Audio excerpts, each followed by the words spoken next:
මුහුදේ ගමන් කරන රුවල් නෞකාවක් දැකලා තියෙනවද? මුහුදේ ගමන් කරන රුවල් නෞකා කෙමින් ගමනාන්තයට යන්නේ මුහුදේ තියෙන වතුර නිසාම නෙමෙයි. මුහුදේ තියෙන හුළඟ නිසා. මේ හුළඟ නැති වුණොත් මේ රුවල් නෞකාවට පොඩ්ඩ ගමනාන්තය කරා යන්න බැරි වෙයි. අන්න ඒ වගේ තමයි ඔබේ මගේ ජීවිතේ ශුද්ධාත්මයන්න් වහන්සේගෙන් පිරුණේ නැත්තම් අපටත් මේ විශ්වාසයේ ගමන එතර වෙන්නට බැරි වෙයි. ඒ නිසා ශුද්ධාත්ම ආගමනය හිතේ තියාගෙන අපි උන්වහන්සේට මේ දින කිහිපය පුරාම යාඥා කරන්න විශේෂාකාරයෙන් අර මුහුදේ තියෙන රුවල් නැවට හුළඟ වමනා වගේ අපේ ජීවිතයට ශුද්ධාත්මයන්න් වහන්සේගේ අනුභව සම්පන්න බලගතු වැඩ සිටීම වමනා නිසා. ඒ නිසා අද දවසේ අපි විශේෂාකාරයෙන් උන්වහන්සේට යාඥා කරමු. නව ගිවිසුම පුරාවටම උන්වහන්සේ දෙවියන් වහන්සේගේ පුතා අපට උගන්වපු දේවලුත් එක්ක අපේ ජීවිතේ කොහොමද ශුද්ධාත්මයන්න් වහන්සේට නතු කරගන්නට යන්නේ කියන්නේ.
ශුද්ධාත්මයන්න් වහන්සේගෙන් අපේ ජීවිත පුරව ගන්නකොට අපිට ස්වාමින් වහන්සේගේ බලගතු වැඩ සිටීම තුළ දෙවියන් වහන්සේව කෙමෙන් කෙමෙන් අපේ ජීවිතේ ඇත්තක් බවට අපිට හරව ගන්නට පුළුවන් වෙයි. මේ දිනවල අපිට ඇහෙන දේවල්, අපිට පේන දේවල් හැම දෙයක්ම අපේ ජීවිතේ ගොඩාක් කලකිරෙන ස්වභාවයකට පත් කරද්දී ජේසුස් ස්වාමින් වහන්සේ අපිට පොරොන්දුවක් දුන්නා. ඒ පොරොන්දුව තමයි ශුද්ධාත්මයන්න් වහන්සේට නතු වෙන්න. උන්වහන්සේම අපේ ජීවිතයේ හැම දෙයක්ම වෙනස් කරන්නට සූදානම් කියන එක. ඒ නිසා අද දවසේ අපි ජීවිතේ අලුත් කරගන්නට යන්නේ උන්වහන්සේගේ බලගතු වැඩ සිටීමත් එක්ක. මේ ශුද්ධාත්ම ආගමනයේ අපි අද දවසේ වෙහෙස මහන්සි වෙන්නේ තේරුම් ගන්නට නව ගිවිසුම පුරාවටම ක්‍රිස්තුස් වහන්සේ උන්වහන්සේ අපිට කිව්ව විදිහට මේ සහනදායකයන්ගෙන් පිරෙන්න කොච්චර දුරට අපිට අපේ ජීවිත ශුද්ධවන්ත කරගන්නට පුළුවන්ද කියන එක. ඒ නිසා පල්ලි අපි හැමෝටම උඩ තියෙන සුරුහං දිහා බලාගෙන ඔරසං කියන අපි අද දවසේ ශුද්ධාත්මයන්න් වහන්සේට කියමු. ශුද්ධාත්මයන්නනි, ඔබ වහන්සේගෙන් පිරෙන්නට විතරක් නෙමෙයි, ඔබ වහන්සේගේ ශුද්ධාත්ම ස්ප්‍රීතුවෙන් සම්පූර්ණයෙන්ම නතු වෙන්නටත්, ඔබ වහන්සේගේ ප්‍රඥාව, ඔබ වහන්සේ අපට දෙන්නට යන දීමනා, ඔබ වහන්සේගේ පළවලින් පිරෙලා අපේ ජීවිත ශුද්ධවන්ත කරගන්නට වරම් දෙන්නට කියලා. එනිසා අපේ ජීවිත ශුද්ධාත්මයන්ගෙන් පිරෙමින් අලුත් කරගමු.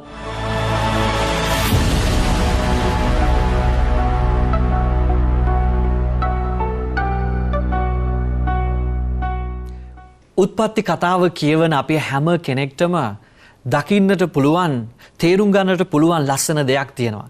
ඒ තමයි උන්වහන්සේ දෙවි පියාණන් වහන්සේ මේ ලෝකයේ මවනකොට කොච්චරනම් පරිපූර්ණ විදිහට මේ ලෝකය නිර්මාණය කළාද, මැව්වද කියන එක. ඒ නිසා මේ ලෝකාරම්භයේදී උන්වහන්සේ මේ ගොඩනගපු හැම දෙයක්ම උන්වහන්සේ හිතපු විදිහටම, උන්වහන්සේ ප්‍රාර්ථනා කරපු විදිහටම පිළිවෙලට තිබුණා. එනිසා අපි දකිනවා අපේ සම්බන්ධකම් පවා ඉතාමත් ලස්සනට උන්වහන්සේ ගොඩනගලා තිබ්බා. මිනිසා දෙවියන් වහන්සේත් එක්ක තිබිච්ච සැමදියාව, මිනිසාගේ සහෝදර සහෝදරියොත් එක්ක අනිකුත් මිනිසුත් එක්ක තිබිච්ච සම්බන්ධකම, ඒ විතරක් නෙමේ මනුෂ්‍යයාට තමා සමග තිබිච්ච සම්බන්ධකම, ඒ වගේම හැම මිනිසෙක්ම ස්වභාව ධර්මයත් එක්ක තිබිච්ච සම්බන්ධකම් කියන මේ සම්බන්ධතා හතරම ඉතාමත් පිරිපුන්ව සම්පූර්ණව තිබ්බා. පළවෙනි පාපය, සාතන් මේ ලෝකයට පාපය ගෙනැල්ලා පළවෙනි උන්වහන්සේ මව්පුවේ ලස්සන මනුෂ්‍යයන් දෙන්නව පාපේ ඒ විෂ ඇතුළත් කරලා ඔවුන්ගේ සම්බන්ධතාවයන් කඩන්නට පටන් ගන්නවා. මේ තුල අපි දකිනවා මනුෂ්‍යයාට දෙවියන් වහන්සේට එක්ක තිබෙන සමදියාව කැඩිලා බිඳලා විනාශ වෙලා යනවා. ඒ විතරක් නෙමේ මනුෂ්‍ය අතර තිබිච්ච ලස්සන සමදියාව, ඒ ලස්සන සම්බන්ධකම කැඩිලා විනාශ වෙලා යනවා. පාපය නිසා මනුෂ්‍යයාට තමා සමග තිබිච්ච ඇතුළාන්ත ගනුදෙනුව නැතුව ගිහිල්ලා මනුෂ්‍යයා තමා සමග තිබිච්ච සම්බන්ධතාවයත් නැති කරගන්නවා. ඒ විතරක්ම නෙමෙයි, මෙච්චර කල් මනුෂ්‍යයා මේ ස්වභාව ධර්මයත් එක්ක තිබිච්ච සමදියාව, ඒ ලෙන්ගතුකම, ඒ බැඳීම පවා නැති කරගන්නවා. ඒ නිසා අපි දකිනවා පාපයේ එන තැන වෙන්වීම, බෙදීම කියන මේ සංකල්පයත් ගොඩ නැගෙනවා. පාපය ඇතිවන තැන මේ හැම දෙයකටම වැඩියෙන් මනුෂ්‍යයා බෙදෙන්නට පටන් ගන්නවා. ඒ නිසා ශුද්ධ පාවුලුතුමා එපිසවරුන්ට ලියන ලද ලිපියේ සඳහන් කරනවා, එපිස 4 පළවෙනි වගන්තිය සිට 6 වෙනි වගන්තිය දක්වා ශුද්ධාත්මයන් වහන්සේ කරන්නේ ක්‍රිස්තුස් වහන්සේ තුල අපිව එකමුතු කරන එක ඒකාබද්ධ කරන එක කියලා. එහෙනම් ශුද්ධාත්ම මංගල්‍යය සමරන්නට සූදානම් වෙන අප හැම කෙනෙක්ම ඉල්ලලා යාඥා කරන්නට යනවා අපිට මේ එකමුතුකම මේ සම්බන්ධකම නැවතත් ගොඩනගන්නට කියලා අපි ඉල්ලන්නට යනවා. බලන්න ලෝක ආරම්භයේදී මේ නැතිවෙච්ච සම්බන්ධකම නැවතත් ගොඩනගන්නට දෙවියන් වහන්සේ කොච්චර නම් දේවල් කරාද. උන්වහන්සේගේ ගැලවීමේ මේ මහා ක්‍රියාවලිය තුළ දේව අම්මගේ ඇතුළට ක්‍රිස්තුස් වහන්සේව උන්වහන්සේ ගැබ් ගන්නකට ක්‍රිස්තුස් වහන්සේව දේව මාතාවන් වහන්සේගේ කුස ඇතුළට එවනකොට එතුමියව ශුද්ධාත්මයන් වහන්සේගෙන් පිරෙන්නට සලස්වනවා. ඒ පිරීම තුළ දේව මාතාවන් වහන්සේව ක්‍රිස්තුස් වහන්සේට වැඩ සිටින්නට පුළුවන් ලස්සන ස්ථානයක් බවට පත් කරනවා. තැනැත්තියක් බවට පත් කරනවා. ඒ නිසාද විශේෂයෙන්ම අපි කල්පනා කරන්නට යනවා මේ ශුද්ධාත්මයන් වහන්සේ නැවත මනුෂ්‍යයා තුළට වැඩ වසනකොට මනුෂ්‍යයා තුළට නැවතත් වඩිනකොට ඒ නව ජීවනය කියන සංකල්පය අපි දකිනවා දේව වචනය තුළ වඩාත් ඉලිප්පෙන්නට පටන් ගන්නවා. දේව මාතාවන් වහන්සේ ශුද්ධාත්මයන් වහන්සේගෙන් පිරෙනකොට ඇය තුළ අලුත් ජීවිතයක් පටන් ගන්නවා. ඒ ජීවිතය තුළ ක්‍රිස්තුස් වහන්සේගේ ආගමනය පැමිණීම තුළ මුළු ලෝකයම අලුත් වෙන්නට පටන් ගන්නවා. ඒ විතරක් නෙමෙයි බයෙන් හැංගිලා හිටපු ගෝලයන් අපි ඇත්තටම ඔවුන්ව දකින්නේ මැරිච්ච ස්වභාවයක් තුළ ජීවත් වෙච්ච පිරිසක් විදියට. ක්‍රිස්තුස් වහන්සේගේ මරණයත් සමගම බය වෙච්ච තැතිගත් හැමදේම අවසానයි කියලා හැමදේම දාලා යන මේ ගෝලයන් තුළ අපි දකිනවා මැරිච්ච ස්වභාවයක්. ශුද්ධාත්මයන් වහන්සේ සේනාකුළු ශාලාවේදී ඔවුන්ව වසා ගන්නකොට අපි දකිනවා නැවතත් අලුත් ජීවිතයක් ඔවුන් තුළට ගලාගෙන එනවා. නව භාවයක්, නව මැවිල්ලක් බවට ඔවුන් පත් වෙනවා. ඒ නිසා ශුද්ධාත්මයන් වහන්සේ නව ගිවිසුම තුළ එන්නේ කොතනද? එතන අපි දකිනවා අලුත් ජීවිතයක්, නව පැවැත්මක්, නවතාවයක්. ඒ නිසා මේ ශුද්ධාත්ම ආගමනය තුළ අපි ඉල්ලලා උන්වහන්සේට යාඥා කරන්නට යනවා. ශුද්ධාත්මයන්නි අප ඇතුළට ඇවිල්ලා අප ඇතුලේ තියෙන මේ බෙදීම් අපේ තියෙන සම්බන්ධකම් වල පළඳුවීම් ඇතුළට ඇවිල්ලා ශුද්ධාත්මයන්නි අපව අලුත් කරන්නට කියලා නවතාවයට පත් කරන්නට කියලා. අපි දකිනවා නව ගිවිසුම තුළ ශුද්ධාත්මයන් වහන්සේට දෙන ලස්සන නමක් තියෙනවා. උන්වහන්සේට අපි කියනවා පැරක්ලීට් කියලා. මේ පැරක්ලීට් කියන නම ඇත්තටම එදා ලෝකේ භාවිතා වුණා නීතිමය පසුබිමක් එක්ක. ඉංග්‍රීසි භාෂාවෙන් අපි මේට භාවිතා කරනවා ඇඩ්වොකේට් කියලා. ඒ නිසා අපි විශේෂයෙන්ම උන්වහන්සේට කියනවා සහාය වෙන, උදව් වෙන තවත් කෙනෙක්ගේ උදව්වට උපකාරයට වඩින තැනැත්තෙක් කියලා. ශුද්ධාත්මයන්න් වහන්සේ අපි හැම කෙනෙක්වම ක්‍රිස්තුස් වහන්සේත් එක්ක එකමුතු කරන්නට එකතු වෙන තැනන් වහන්සේ. ඒ නිසා ශුද්ධ වූ ජුවාම්තුමාගේ සුවිශේෂයේ 14 වෙනි පරිච්ඡේදයේ 16 වෙනි වගන්තියේ උන්වහන්සේ කියනවා මම ඔබ වෙතට සහනදායකයාණන් කෙනෙක්, මැදිහත් කරුවෙක්, මැදිහත් කාර්යාණන් කෙනෙක් එවනවයි කියලා. එනිසා ඒ මැදිහත් කාර්යාණන් පැමිණි කල අපි හැම කෙනෙක්ගේම ජීවිතවලට උන්වහන්සේ උදව් කරන්නට යනවා. උන්වහන්සේ අපේ ජීවිතවලට ඇතුළත් වෙලා අපිට සහාය දෙන්නට යනවා. දෙවියන් වහන්සේ ගාවට, ක්‍රිස්තුස් වහන්සේ ගාවට නැවතත් අර පෙර තිබිච්ච සම්බන්ධකම් ගොඩනගා ගනිමින් ලං වෙලා ශුද්ධවන්තව ජීවත් වෙන්නට. එහෙනම් කොහොමද මේ ශුද්ධාත්මයන්න් වහන්සේ, මේ සහායදායකයන්න් වහන්සේ, මේ මැදිහත්කරුවාණන් වහන්සේ අපිට උදව් කරන්නට යන්නේ? රෝම වරුන්ට ලියන ලද ලිපියේ 8 වෙනි පරිච්ඡේදයේ 26 වෙනි වගන්තියේ සිට 27 වෙනි වගන්තියේ මෙන්න මේ විදිහට ශුද්ධ පාවුලුතුමා සඳහන් කරනවා. ශුද්ධාත්මයන්න් වහන්සේ අපේ දුර්වලකම් වලදී අපට ආධාර කරනසේක. බලන්න, දුර්වලකම නිසා වැටිච්ච අපට ශුද්ධාත්මයන්න් වහන්සේ අපිව වසාගෙන ඒ දුර්වලකම් තුල අපිව වැටෙන්නට, මැරෙන්නට ඉඩ නොදී නැවතත් නව මැවිල්ලක්, නවතාවයට පත්වීම සඳහා උන්වහන්සේ අපිව රැගෙන යනවා. දුර්වලකම තුල මැරෙන්නට ඉඩ නොදී නැවතත් ක්‍රිස්තුස් වහන්සේ සමග ඒකාබද්ධ කරන්නට, සම්බන්ධ කරන්නට උන්වහන්සේ පියවර ගන්නවා.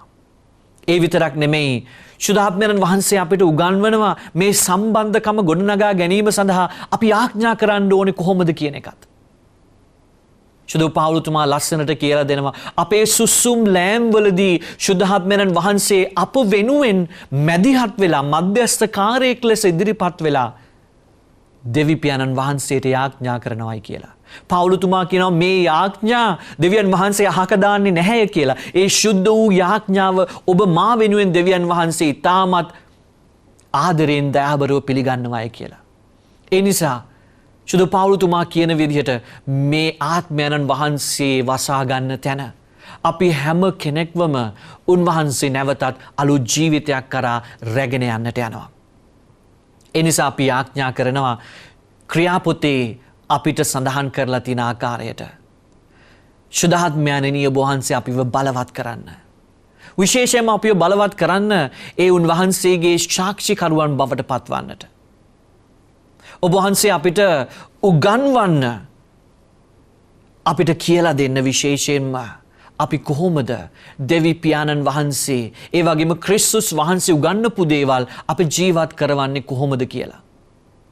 ක්‍රිස්තුස් වහන්සේ කියනවා ශුද්ධාත්මයන් වහන්සේ වැඩිය කල ඔබට මා උගන්වපු හැමදේම ශුද්ධාත්මයන් විසින් නැවතත් මතක් කරලා දෙයි කියලා. අපිට අද වෙන විට අපිව දුර්වල වෙන්නට පාපයට වැටෙන්නට පටන් අරගෙන තියෙන්නේ මේ ජෝම්තුමාගේ සුවිශේෂයේ 14 වෙනි පරිච්ඡේදයේ 26 වෙනි වගන්තිය කියන ආකාරයට අපිට ක්‍රිස්තුස් වහන්සේ කියලා දුන්න දේවල් දැන් අමතක වේගෙන යන නිසායි.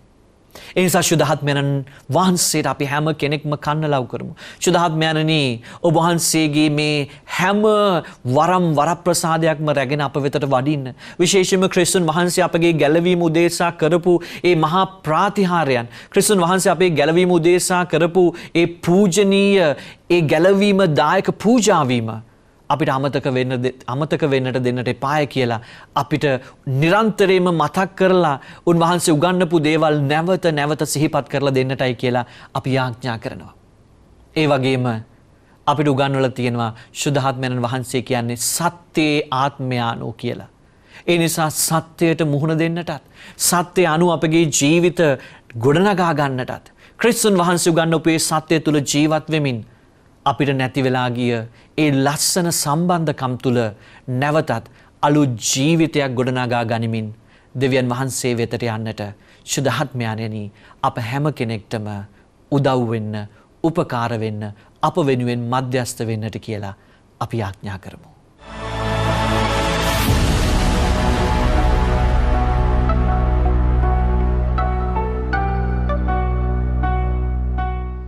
අපට දෙන ලද ශුද්ධාත්මයන්න් වහන්සේ අප සිත් උන්වහන්සේගේ ආදරයෙන් පුරවන සේක කියලා ශුද්ධ පවුලතුමා රෝමවරුන්ට ලියපු ලිපියේ ලස්සනට සඳහන් වෙනවා. උන්වහන්සේ අපේ සිත් ක්‍රිස්තුස් වහන්සේගේ ආදරයෙන් පුරවන්නේ අපේ සිත් කැළඹිලා තියෙන මේ මොහොතේ. අද නව ගිවිසුම පුරාවටම අපි කතා කරා ශුද්ධාත්මයන්න් වහන්සේගේ බලගතු වැඩ සිටීම. දෙවමෑණියන්ගේ ජීවිතය නිකම් මරියා දෙවියන් වහන්සේගේ දාසියක් වෙමින් ශුද්ධාත්මයන්න් වහන්සේගෙන් පිරෙද්දී කොහොමද ශුද්ධවන්ත වුණේ කියන එක. උන්වහන්සේගේ ගෝලයන් ශුද්ධාත්මයන්ගෙන් පිරෙද්දී කොහොමද දෙවියන් වහන්සේගේ වචනය අනිත් අයට කියලා දෙන්නේ ඒගොල්ලන්ගේ ජීවිතය වෙනස් කරගෙන කියන එක අද දවසේ අපි ගොඩාක් ආදරයෙන් මෙනෙහි කරා. මේ හැම දෙයක් එක්කම ශුද්ධාත්මයන්න් වහන්සේ මේ වසරේ ශුද්ධාත්ම ආගමනයට සූදානම් වෙද්දී ඔබට මට ආරාධනා කරන්නෙත් ඒ ශුද්ධවන්තකම හොයන්න නෙමෙයිද? ඒ නිසා අපි ගොඩාක් ඔරසන් කියන්න යාඥා කරන්න අමතක වෙන ශුද්ධාත්මයන්න් වහන්සේට බය භක්තියෙන් යාඥා කරමු. ශුද්ධාත්මයන්ණනි අප තුලට වඩින්නට කියලා. අප ජීවිත ආලෝකමත් කරන්නට කියලා. උන්වහන්සේගේ ගිනි සිලුවෙන් අපේ හදවත් දවන්නට කියලා අද දවසේදී අපි විශේෂාකාරයෙන් යාඥා කරමු. ඒ නිසා අපි උන්වහන්සේට කියමු අපේ ජීවිත බලවන්ත කරන්නට කියලා. අපිට උන්වහන්සේගෙන් තොර ජීවිතයක් නැති නිසාම උන්වහන්සේගේ බලය ඇරෙන්න අපිට මුකුත් කරන්නට බැරි නිසාම හරියට අර මුහුදේ ගමන් කරන නෞකාවට මුහුදේ තියෙන සුළඟ අවශ්‍යයි වගේ අපේ ජීවිතයට ශුද්ධාත්මයන්න් වහන්සේගේ අනුභව සම්පන්න වැඩ සිටීම, උන්වහන්සේගේ බලගතු මෙහෙවීම නැති වුණොත් මේ විශ්වාස ගමන ඉදිරියට යන්නට බැරි වුණා වගේ අපි උන්වහන්සේට ආඥා කරමු ඒ හුළඟ වෙන්න අපේ ජීවිතේ. ඒ ගින්නෙන් අපේ ජීවිත දවාලන්නට කියලා මේ ගායන ගීතිකාවත් එක්ක අපි ආඥා කරමු.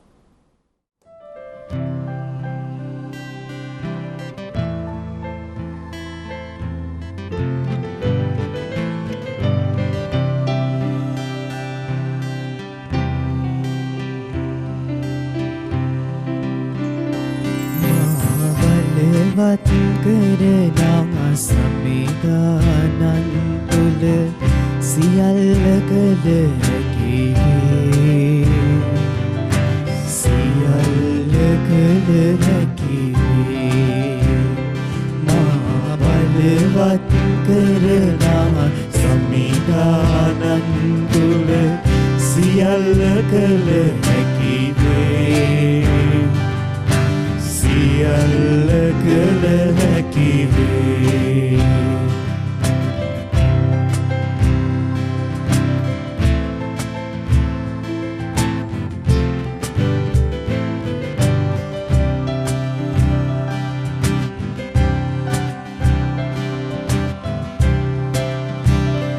නැත මා සිතේ සැකයක් බියක් සමිදෝ බලවතානෝ. නැත මා සිතේ සැකයක් බියක් සමිදෝ බලවතානෝ. රැකගන්න මා සමිදේ ඉබේදා සැප පොතේ. රැකගන්න මා සමිදේ ඉබේදා සැප පොතේ. මා බලවත් කරනා සමිදානන් තුල සියල්ල කළ හැකිවේ. සියල්ල කළ හැකිවේ.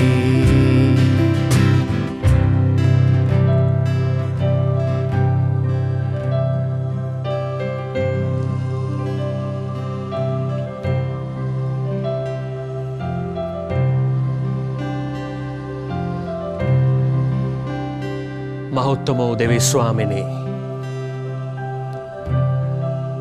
ඔබ වහන්සේදා ඔබ වහන්සේගේ ශුද්ධාත්මයන්න් වහන්සේව ඒ ශුද්ධවන්ත පවුලට නාසරතේ ඒ ශුද්ධවන්ත පවුලට ඔබ වහන්සේ අවද්දී ඔවුන්ගේ ජීවිත විතරක් නෙමෙයි, උන්වහන්සේගේ ජීවිත දකින අනිත් අයගේ ජීවිතත් ශුද්ධවන්ත වෙන්න පටන් ගත්තා.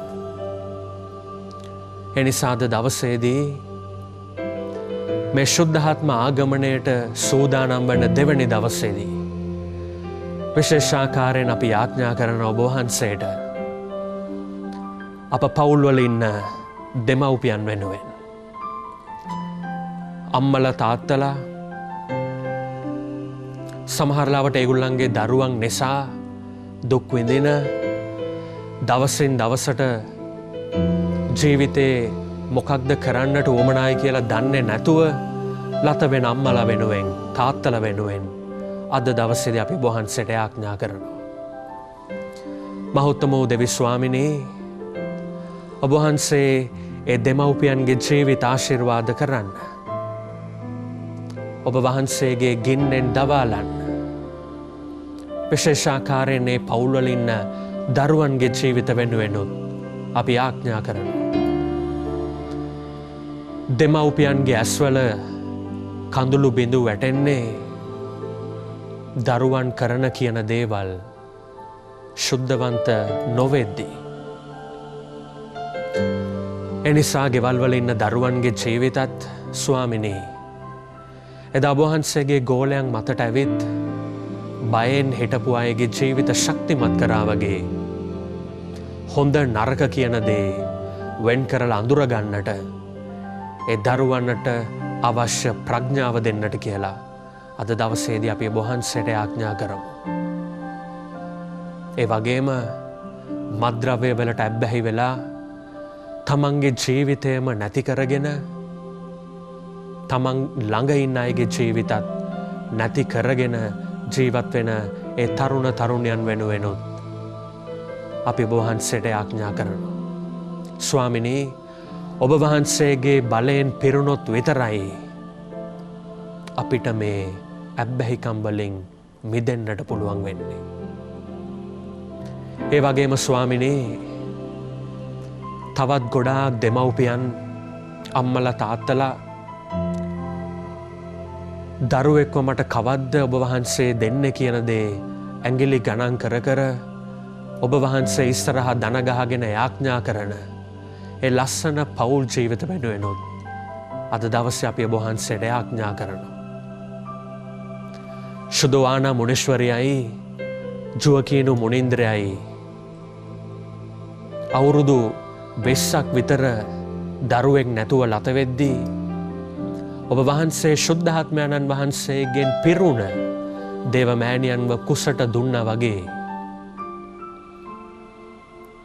තාම තැවෙන දරුවෙක්ගේ ඒ ලස්සන තිලින ඔබ වහන්සේගෙන් බලාපොරොත්තු වෙන තාම සිහිනයක් විදිහට ඉන්නේ ලස්සන පෞල් ජීවිත වෙනුවෙනුත් අද අපි ඔබ වහන්සේට ආඥා කරනවා. ස්වාමිනී, එදා ඔබ වහන්සේ ඉස්සරහා දන ගහගෙන පාලු කරේ ඔරසං කියපු ජුවකීනු මුනින්ද්‍රයි ආනා මුනීශ්වරයාටයි ඔබ වහන්සේ දුන්න ලස්සන තිලිනය වගේ ඒ පවුල් වලටත් ශුද්ධාත්මයන්නි වැඩම කරන්න. ශුද්ධාත්මයන්නි ඔවුන්ට ඔබ වහන්සේගේ තිලිනය ලබා දෙන්නට කියලත් අද අපි ඔබ වහන්සේට ආඥා කරමු. දේවමෑණියන් වහන්සේ දර්ශනය වෙච්ච ගොඩාක් තැන්වල දන ගහගෙන අපිට ඔරසං කියලා කියන්න කියලා කිව්වේ යන්නේ ඒ නිසයි. ශුද්ධාත්ම ආගමනයට සූදානම් වන මේ දෙවැනි දවසේ අම්මා කෙනෙක් විදිහට, තාත්තා කෙනෙක් විදිහට, ගෙදර ඉන්න දරු දැරියන් විදිහට, නැත්තම් තරුණ තරුණයන් විදිහට, නැත්තම් වැඩිහිටියන් විදිහට, ආච්චි කෙනෙක් සීයා කෙනෙක් විදිහට අපිත් ගෙදර සුරුවන් කූඩුව ගාව පහන පත්තු කරගෙන ඔරසං කියමු. ශුද්ධාත්මයන්ගෙන් අපේ ජීවිතත් අපේ පවුලත් පුරවන්නට කියලා. ඒ මොකද මගේ ජීවිතය විතරක් නෙමෙයි, මගේ පවුලම ශුද්ධවන්ත කරගෙනයි මගේ ජීවිතේ මම මේ ශුද්ධවන්තකම අනෙත් අයට ආලෝකයක් විදිහට දෙන්නට යන්නේ. එනිසා බලගතු ස්වාමිනී, මහෝත්තම වූ දෙවි ස්වාමිනී, ඔබ වහන්සේ සෑම සියලු දෙයක්ම දන්නා නිසාම ක්‍රිස්තුස් වහන්සේ අපට දෙන්නට යන්නා වූ දුන්නා වූ ඒ සහනදායකයන්ගේ මඟ පෙන්වීම, ඒ සහනදායකයන්ගේ බලගතු වැඩසිටීමත් එක්ක අපේ ජීවිත ශුද්ධවන්ත කරලා දෙන්න. අපි මේ ගායන ගීතිකාවේ අපි උන්වහන්සේට කියමු, අපි හැම කෙනෙක්වම බලවත් කරන්නට, ශක්තිමත් කරන්නට කියලා.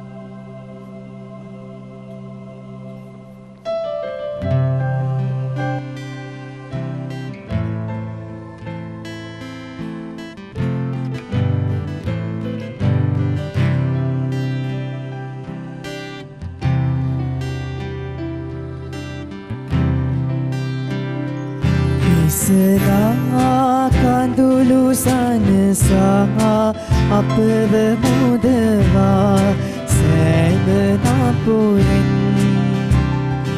ඉස්සරහා කඳුළු සනසා අපව මුදවා සෑම නපුරෙන්, සමිධා ඔබයි නිබඳේ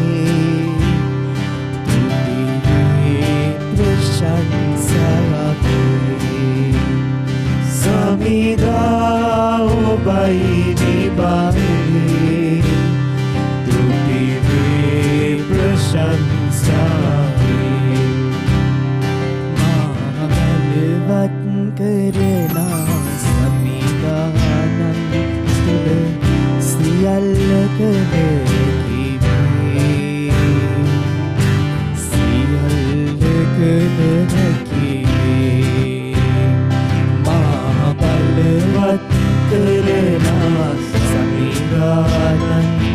සියල්ල කළ හැකිවේ සියල්ල කළ හැකිවේ